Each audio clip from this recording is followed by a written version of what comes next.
Hello, नमस्कार। मैं Indrajeet Narayan Singh, MSc anthropology, 35 years in banking experience, LLB constitutional expert. Today I will give you detailed knowledge about changing rule of reserve bank. Reserve bank ने जो नियम अभी बदला है उसके बारे में मैं विस्तृत रिपोर्ट मैं बताऊंगा। मेरी 35 साल की बैंकिंग एक्सपीरियंस है, उसके आधार पर आपको सही नॉलेज, सही ज्ञान मिलेगा। थोड़ा सा वीडियो लंबी हो सकती है, लेकिन आप सुने और जीवन में इसे लागू करें, इम्प्लीमेंट करें, बैंकों से सुविधा लीजिए। मेरे चैनल को लाइक करेंगे, सब्सक्राइब करेंगे, बेल आइकन दबाएंगे, इसके लिए आपको लाख लाख शुक्र है, धन्यवाद है। अब सुनिए विस्तृत रिपोर्ट।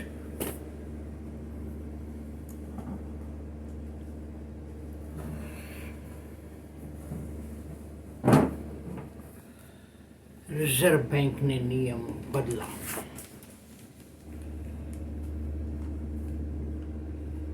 देश के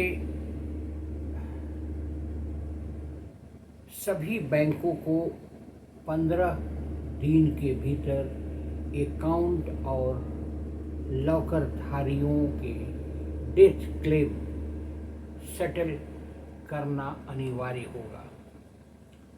भारतीय रिजर्व बैंक ने settlement of claim in respect of deceased customer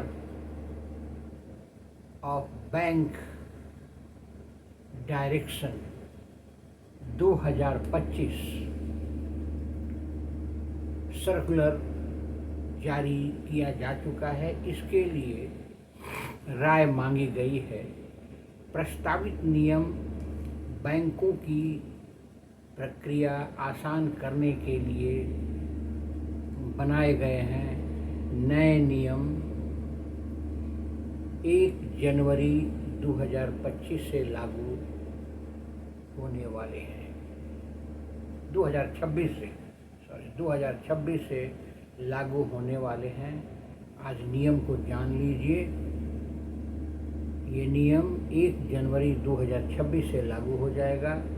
locker में रखी चीज़ों के हस्तांतरण के लिए ग्राहकों से पत्राचार करना होगा। अगर मृतक ने जीवित रहते नॉमिनी नहीं बनाया तो भी 15 लाख रुपए तक के दावों की प्रक्रिया आसान होगी। बस उत्तराधिकारी को नो ऑब्जेक्शन सर्टिफिकेट पेश करना होगा। 15 लाख से अधिक के दावों के लिए उत्तराधिकार प्रमाण पत्र जारी करना होगा, जरूरी होगा। सक्सेशन सर्टिफिकेट जिसे कहिए।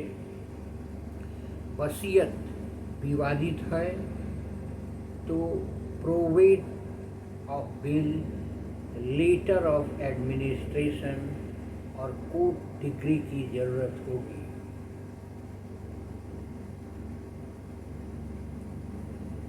डिपॉजिट संबंधी दावों के निपटान के लिए बैंकों को सर्वाधिक दर वर्तमान 5.75% प्लस 4% सालाना ब्याज देना होगा। लॉकर और सेफ कस्टडी के दावों पर रोज 5,000 रुपया का जुर्माना देना पड़ेगा। आरबीआई के अनुसार देश में 30 जून 2025 तक 67,000 करोड़ रुपए से ज़्यादा के अनक्लेम्ड डिपॉजिट थे।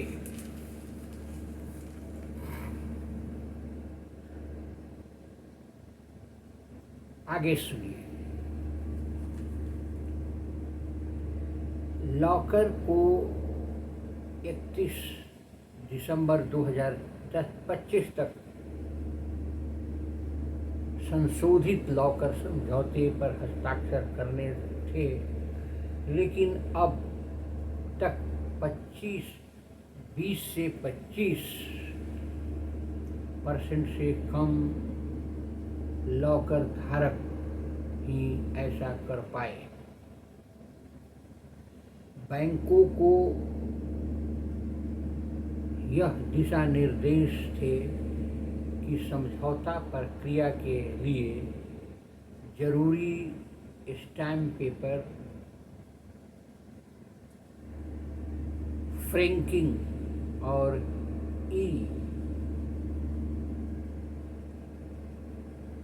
स्टाम्पिंग की व्यवस्था उन्हें ही करनी होगी। 2023 के पहले वाले बैंक लॉकर समझौते में नॉमिनेशन या सर्वाइवल क्लेम स्पष्ट नहीं है। ऐसे में परिजनों को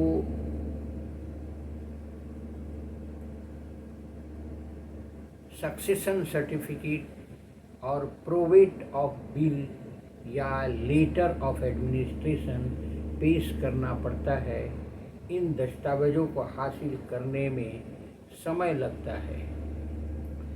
बिना नॉमिनेशन वाले लॉकर धारकों के उत्तराधिकारी से एनओसी लेनी पड़ सकती है। इसमें काफ़ी लंबा समय लगता है। इन लॉकर समझौतों में लॉकर की सामग्री को होने वाले नुकसान पर बैंक की जवाबदेही स्पष्ट है। इसमें लॉकर के किराए का 100 गुना ग्राहक को देय है। पुराने समझौते में यह स्पष्ट नहीं है। नए समझौते में बायोमेट्रिक एक्सेस और सीसीटीवी जैसी सुविधाएं लागू करना अनिवार्य बनाया गया है। पुराने में यह नहीं है।